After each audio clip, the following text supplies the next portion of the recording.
साथ ही भगवान धन्वंतरि जी के चरणों में नतमस्तक होकर आप सभी को इस सफल आयोजन की शुभकामनाएं देता हूं। साथियों, जिले में आज जो यूनियन बनी है, उस यूनियन को बनाने के लिए डॉक्टर प्रवीण पाटिल और डॉक्टर विनोद चौधरी का नाम लिया जाता है, लेकिन मैं इस बात को कभी नहीं भूलूंगा कि हमारे इकाई अध्यक्ष हमारी सेना के सेनापति है। उन सभी के लिए मैं एक बार तालियां बजाने के लिए। क्या होता है, कुछ लोगों का काम कर जाता है, कुछ लोगों का नाम कर जाता है। अगर मैं अकेला कितना भी मेहनत करूं तो मेरी अकेले की मेहनत कभी रंग नहीं ला सकती। और मुझे इन इकाई अध्यक्षों ने जो साथ दिया है वो हमारी यूनियन की नींव है। आज हमारी यूनियन जिले में एक अपना महत्व रखती है। साथ ही विगत वर्ष जो कार्यक्रम हुआ था, उस कार्यक्रम में हम इतना विस्तार से चर्चा नहीं कर पाए थे, और आज हमारा यहाँ एकत्रित होने का मुख्य उद्देश्य भी यही है। हमें विस्तार से चर्चा करना है, यूनियन क्या है, यूनियन का महत्व क्या है, यूनियन के साथ जुड़ने के फायदे क्या हैं, और उसके साथ साथ यूनियन के माध्यम से हम आने वाले समय में किन किन सुविधाओं का लाभ ले सकते हैं। इन सारी बातों पर हम चर्चा करेंगे।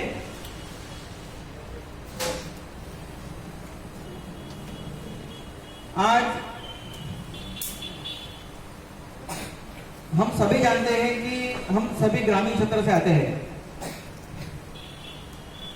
शहरी क्षेत्र से शायद कोई चिकित्सक हो गए यहाँ पे, लेकिन अधिकतर चिकित्सक यहाँ पर ग्रामीण क्षेत्र से आते हैं। आप खुद ही जानते हो आप किन परिस्थितियों में किस प्रकार की सेवाएं दे रहे हैं।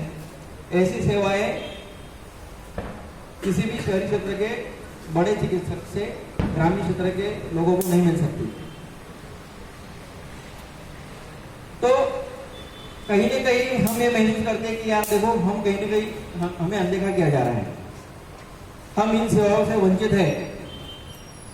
हमें यह लाभ मिलना चाहिए लेकिन नहीं मिल रहा है, हमें यहाँ इस स्थान पर यह महत्व मिलना चाहिए लेकिन नहीं मिल रहा है। ऐसे कई सारे टॉपिक हैं जिन पर खुलकर बात की जा सकती है, लेकिन उसके लिए इतना समय पर्याप्त नहीं है हमारे पास। मैं संक्षेप में कुछ बातें आपके समक्ष रखूंगा।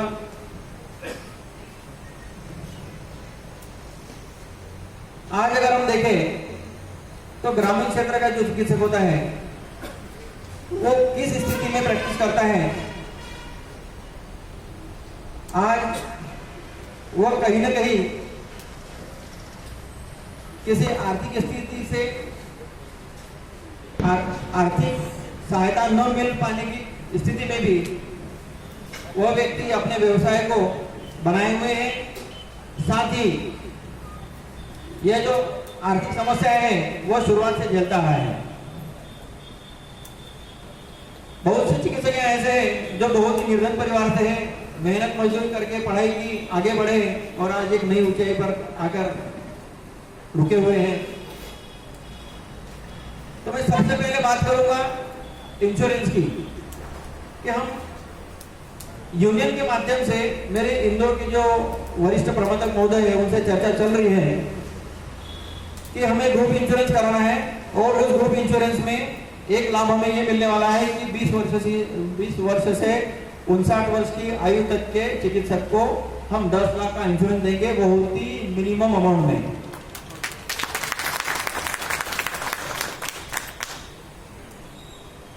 मैंने परसों ही चर्चा की है, एक 4000 से 4500 के एवरेज प्रीमियम पर 10 लाख बीमा धन का इंश्योरेंस मिलेगा। पॉलिसी लॉगिन करने के बाद 45 दिनों के बाद यह पॉलिसी लागू हो जाएगी। अगर किसी की 45 दिन के बाद डेथ हो जाती है, नेचुरल हो या एक्सीडेंटल हो, उस परिवार को 10 लाख की राशि दे दी जाएगी। यह यूनियन के माध्यम से होने वाला एक बहुत ही बड़ा पुनीत कार्य है और जो पेमेंट जाएगा यूनियन के खाते से जाएगा। भले हम कंट्रीब्यूट करके यूनियन के खाते में जमा करेंगे, वहां से पूरा एक मुश्त राशि का अमाउंट वहां हम देंगे। और LIC की पॉलिसी है, किसी प्राइवेट कंपनी की पॉलिसी नहीं है, इसलिए आपका विश्वास भी यहाँ आपको नहीं लगेगा कि हम किसी प्राइवेट कंपनी में पैसा डाल रहे हैं, क्योंकि गवर्नमेंट की जो सोवरेन गारंटी है मात्र LIC को है। वैसे यहाँ पर संपूर्ण भारतवर्ष में 24 बीमा कंपनियां हैं। 24 में से एकमात्र LIC कंपनी जिसको गवर्नमेंट की सोवरेन गारंटी है, और ऐसी कंपनी के साथ अगर हम जुड़ते हैं, इंश्योरेंस लेते हैं, वह इंश्योरेंस में एक बात क्लियर करा दो, वह किसी एजेंट के कोड पे नहीं रहेगा। वो प्योरली ग्रुप इंश्योरेंस है, वो उससे किसी एजेंट का लेना देना नहीं है। और साथ ही एक बात मैं ये कहना चाहूंगा, यूनियन का जो लेखा जोखा है अभी हमारे अधिवक्ता महोदय सबके समक्ष प्रस्तुत करेंगे। यूनियन का बैंक अकाउंट ओपन हो गया है, सारी प्रक्रिया हो चुकी है और इस आगामी वर्ष से हम ऑडिट की सुविधा भी हमारे यहाँ होती रहेगी। ऑडिट हम करते रहेंगे, जिससे सभी सदस्यों को कई बार भी कोई परेशानी लगती है तो वे हमारे अधिवक्ता महोदय से संपर्क कर सकते हैं। रही बात यूनियन की, यूनियन ने हमारे विजय वर्गीय जी को अपॉइंट किया है। किसी भी प्रकार का अगर कोई कानूनी मसला होता है, कोई समस्या होती है, तो उसके लिए हमारे यूनियन के हर सदस्य को निःशुल्क सुविधा दी जाएगी। अगर कोई कानूनी केस लड़ना हो या कोई भी परेशानी आती है, यूनियन उसका खर्च वहन करेगा आपकी जेब से। आपको केवल आपके घर से ब्रह्मपुर तक आने का पेट्रोल का खर्च करना है बस।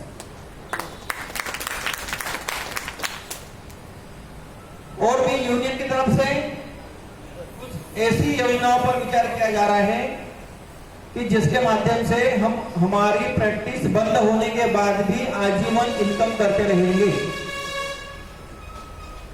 अभी ऐसा कौन सा प्रोजेक्ट यहाँ जिले में स्थापित किया जाना चाहिए जिसके माध्यम से अगर मैंने उस प्रोजेक्ट का मैं हिस्सा बना हूं, मैंने उसका शेयर लिया है, तो मेरे मरने के बाद भी मेरे परिवार को उसका लाभांश आजीवन मिलता रहेगा, मतलब उनको मिलता रहेगा मेरे जाने के बाद भी। तो वो कोई उद्योग हो सकता है, कोई समाज सेवा का कार्य हो सकता है, कोई जन सेवा का कार्य हो सकता है, कोई प्रोडक्शन हो सकता है। उस पर हम आने वाले 2-3 महीनों में और विचार करेंगे। सभी इकाई अध्यक्षों से एक बार और मुलाकात होगी। उस मुलाकात के दौरान हम इस बिंदु पर मंथन करेंगे। और यह विचार मेरे मन में इसलिए आया है, मैं ये भी स्पष्टीकरण दे दूं कि आज अगर प्रवीण पाटिल प्रैक्टिस करता है, प्रवीण पाटिल ने अभी तक, देखो ग्रामीण क्षेत्र के लोग है ना, केवल नाम कमाते हैं, पैसा नहीं कमाते। ये चीज तो आप भी मानते हो, सभी मानते हैं। और एक चीज हमको भूलना भी नहीं है कि भैया हमने तो केवल नाम कमाया है, हमने कभी पैसा कमाया नहीं है। सभी जानते हैं हमारी कोई कंसल्टेशन फीस नहीं होती कि नॉमिनल 50 रुपए, 60 रुपए, 100 रुपए, उतने में भैया घर खर्चा ही चलता है, बाकी व्यक्ति बैलेंस नहीं डाल सकता। तो व्यक्ति जब जाता है परिवार को छोड़कर, तो परिवार के लिए क्या छोड़ के जाता है? हमने एक उदाहरण देखा भी है। एक हमारे चिकित्सक महोदय थे, उनके लिए यूनियन ने चंदा किया था। सभी लोगों का मैं बहुत बहुत धन्यवाद देता हूं कि सभी लोगों ने मात्र एक मैसेज डालने पर 1.25 लाख रुपए का चंदा दिया था उस परिवार को।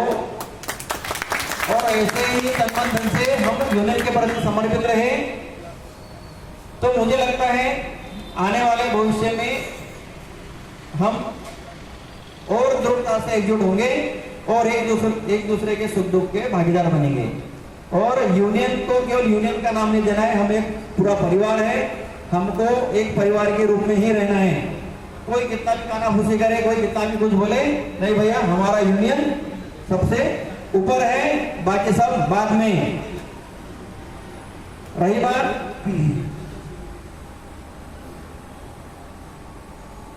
कुछ डॉक्टरों को, जो भी हमारे यूनियन के साथी है, उनको अगर किसी प्रकार की आर्थिक सहायता प्राप्त करना है तो वो आर्थिक सहायता किन किन पैरामीटर्स पर आप प्राप्त कर सकते हैं, उसका आधार क्या होगा, उसके क्या फायदे होंगे, ये सारी जो बातें हैं हमने यहाँ पर बैंक के कुछ अनुयायियों को बुलाया है, वे आपसे चर्चा करेंगे, हम उनको मंच पे भी बुलाएंगे, उनके माध्यम से यहाँ पर बताया जाएगा क्या क्या योजनाएं होती है और किस प्रकार से उसका लाभ लिया जा सकता है।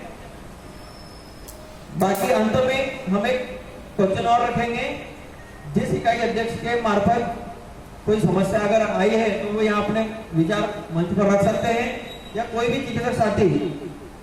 और ऐसा ही नहीं कि मंच के बाद कोई प्रश्न नहीं पूछ सकते या कोई शंका का समाधान तो नहीं पूछ सकते, आप 24 आवर्स मुझे भी डायरेक्ट कॉल कर सकते हैं, कभी भी आपको अगर कोई किसी प्रकार की शिकायत है, कोई समस्या है, इस समस्या का समाधान आपको चाहिए, आप कभी भी मुझे कॉल कर सकते हैं और अपनी समस्याओं का समाधान पा सकते हैं। और जितना कहकर मैं अपनी वाणी को विराम देता हूँ। धन्यवाद।